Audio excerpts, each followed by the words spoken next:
My agency is going through a massive transformation. Our goals are to become more efficient and increase overall security. To do this, we need to leverage the resources we already have and break down communication barriers. Most of all, we need to maintain continuity because at my agency, everything is mission critical. But I'm not worried. My partner in all of this is HP. With Itanium and Integrity, I have the power to keep everything moving forward.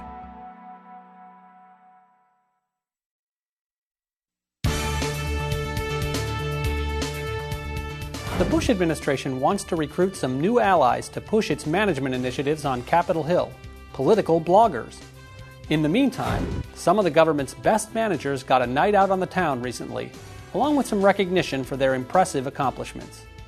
And in this week's Spotlight, the leader of a group representing senior federal executives stops by to explain why they're giving such low marks to their new pay system.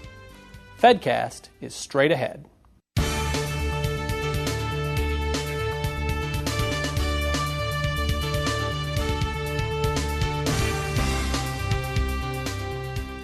The Bush administration's latest effort to pump up support for its management agenda is taking it straight into the blogosphere. Recently, Bush's management chief, Clay Johnson, met with a group of political bloggers at the White House after President Bush signed legislation they had pushed to create a new website tracking hundreds of billions of dollars in federal spending. Johnson told the bloggers he wanted their help in pushing some of Bush's other management initiatives. Then, at a luncheon in Washington, he gave an idea of what those might be. He said, for example, that bloggers would go nuts if they knew that a Senate bill to deny pay increases to federal employees who failed to get minimally successful job ratings had failed to attract any support. Asked about Bush's effort to put federal jobs up for competition from private firms, Johnson pledged to, quote, let bloggers know that there are certain members of Congress who don't think that we should be trying to spend their money effectively. Johnson also criticized legislators' efforts to place limits on the use of the data the administration has gathered on how well federal programs are working, calling such attempts foolish and infantile. Every night there's a gala event of one kind or another in Washington, but on only one night a year does such an event honor the people who devote their careers to federal service. That's the night the Service to America medals are awarded.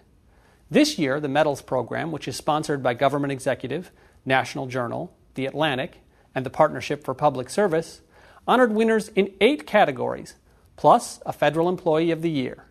This year's winners bring the number of medals awarded to 44 in total over the 5-year history of the program.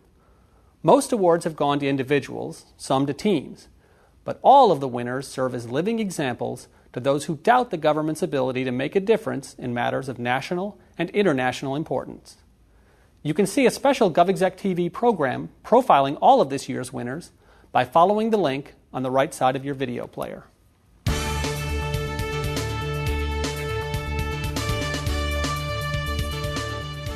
In a recent survey, almost 90% of senior federal executives said the 2-year-old pay-for-performance system under which they are working has had no impact on their job performance. And more than half said their agencies used quotas, which are banned in the system, to limit the number of executives who got outstanding performance ratings. Carol Bonosaro, the president of the Senior Executives Association, which conducted the survey, is here to tell us more about what those numbers mean. Thanks for being here, Carol. My pleasure. So, were these survey responses what you were expecting? And if not, what was most surprising about them? Well, unfortunately, from what we had heard previously, I can't say that the survey results surprised me. But frankly, we would have preferred to hear some better news along with it. I think what was particularly striking was how much this group that responded to this survey mirrored the SES almost perfectly. So we're comfortable that they're quite representative of the core. That's one of the criticisms that's come in, or at least points of contention, is this a scientific survey, and does it really represent the actual makeup of the SES? Do you think there are legitimate questions there? Well, it was not a random survey. Mm-hmm. People did volunteer to take it, but we went to great lengths to make clear that we wanted to hear the good stories too. We invited presidential rank executives to take the survey. So we had about 12% of the SES overall. And as I say, the fact that they're so representative, I think, should alleviate that kind of criticism. Mm-hmm. Now, you yourself have said that the new system has laudable goals, but that something's being lost in translation and the implementation. What's the solution to that problem? Well, I think there are a number of solutions. There are a couple that would correct what we think were problems from the beginning. We really need to reinstitute locality pay. We need to guarantee that anyone performing at a fully successful level or higher will receive a cost of living adjustment at minimum. And there are some other fixes. But I think apart from that, OPM has got to take a hard look at how they're handling the certification process, what signals they might be sending that agencies might be misinterpreting, perhaps. And agencies themselves, and I think very often they think they've done a fairly good job of designing their systems, but they have to look at what's happened as this is cascaded down through the ranks to make this come out all wrong on the other end very often.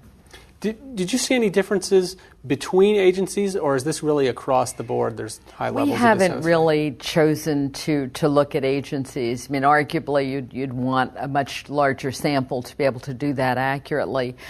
We know that a few agencies seem to have more problems than others, but that's not our focus. Our focus is really on what do we need to do now to make this better for everybody. Members of Congress have already held hearings on these issues and talked about the survey. Are there actions that you expect to be taken immediately?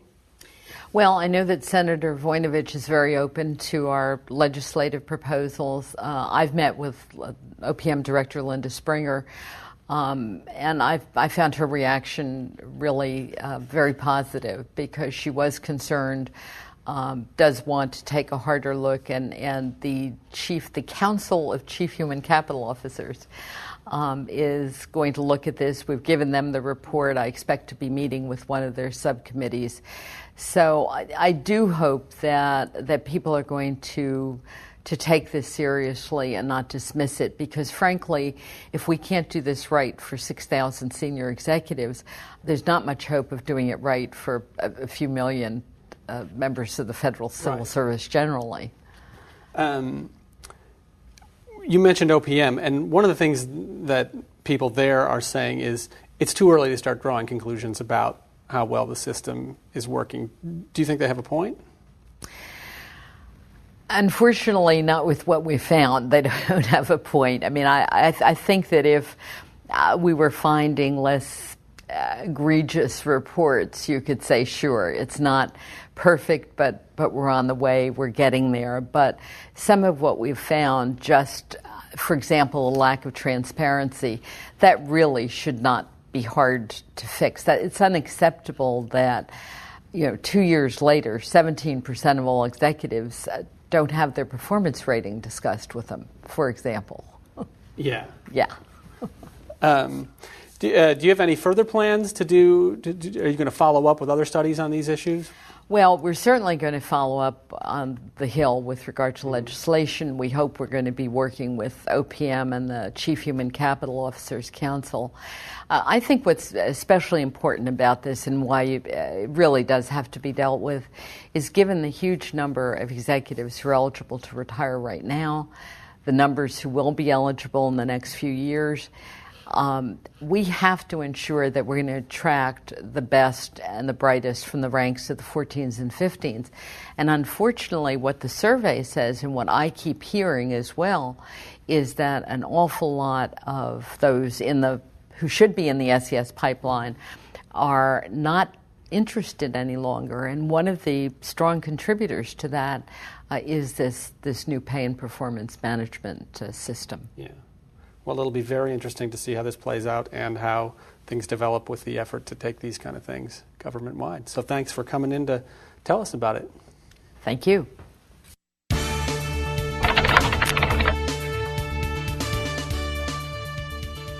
The list of federal employees who have won Nobel Prizes just got a little longer. John C. Mather of NASA's Goddard Space Flight Center has won the 2006 prize for physics, sharing the award with George F. Smoot of the University of California. The two scientists discovered black body radiation believed to date from the very beginning of the universe. By studying radiation patterns from the first few moments after the universe was formed, Mather and his team confirmed the Big Bang theory. NASA Administrator Michael Griffin said he was thrilled that Mather had been recognized. The physicist, he said, would be a world-class scientist no matter where he had chosen to spend his career, but we at NASA are enormously proud that he has chosen to spend it with us. Calling all office drones. The CIA wants you. The agency has put up a website to bolster its recruiting efforts, but the message isn't what you might think. The site takes the form of a quiz for would-be spies, placing them in categories ranging from curious adventurer to impressive mastermind based on their responses. Any of those types, it turns out, are welcome at the CIA. But prospective candidates shouldn't expect they'll end up living the James Bond life. The quiz goes out of its way to dispel a series of myths about the agency, including the notion that it's a haven for glamorous thrill seekers. Working at the CIA, the site says, doesn't mean you'll be jet-setting around the globe, attending parties with billionaires, and showing off your tango skills. In reality, the agency says, quote, we depend on administrative managers and staff for our operational success at home and abroad. That's all for this edition of Fedcast. Thanks for tuning in. Until next time, keep up with the latest federal news at govexec.com.